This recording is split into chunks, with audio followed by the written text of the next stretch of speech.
इस बार देश में दो तरह की लड़ाई चल रही थी। एक लड़ाई सीटों की जीत हार की थी और दूसरी तानाशाह के सामने डटकर मुकाबला करने की। इस दौरान कई पार्टियां और नेता टूटकर तानाशाह से मिल गए, लेकिन आम आदमी पार्टी के कई नेता जेल गए। तमाम जुल्म सहे, लेकिन वह तानाशाह के आगे झुके नहीं और डटकर लड़ रहे हैं।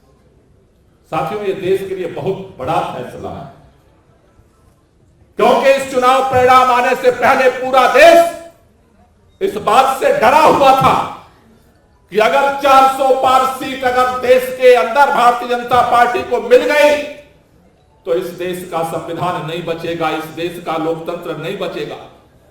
इसलिए मैं आपसे कहना चाहता हूं, हमारे साथियों ने भी आपसे बात की है, दिल्ली के अंदर 7 सीट हम लड़े थे, 7 सीट हम विपरीत परिस्थितियों में लड़े, 7 सीट हम हार गए, वोट प्रतिशत हमारा बढ़ा है। लेकिन इस बार का चुनाव केवल सीटों के जीतने हारने का चुनाव नहीं था।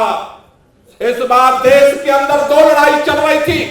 एक लड़ाई चल रही थी सीटों के जीत हार की, और दूसरी लड़ाई चल रही थी इस तानाशाह के सामने कौन झुकता है, कौन बिकता है, कौन टूटता है, इसकी लड़ाई चल रही थी।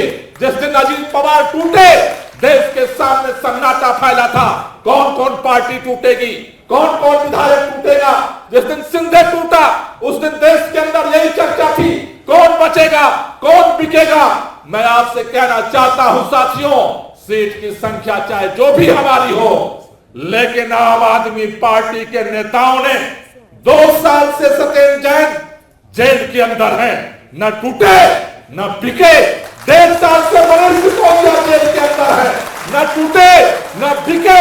देश के मुख्यमंत्री, जो सबसे चाहत वाले मुख्यमंत्री अरविंद केजरीवाल को इन्होंने उठा करके जेल में डाल दिया, न टूटे न बिके।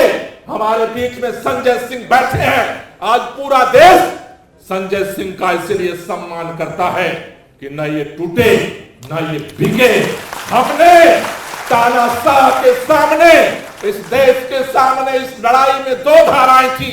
एक धारा थी जिसमें सारे लोग सरेंडर कर रहे थे, और दूसरी कतार थी जिसमें आंख से आंख मिला करके इस देश के संविधान को, इस देश के लोकतंत्र को बचाने के लिए हर कुर्बानी देने वाले तैयार थे।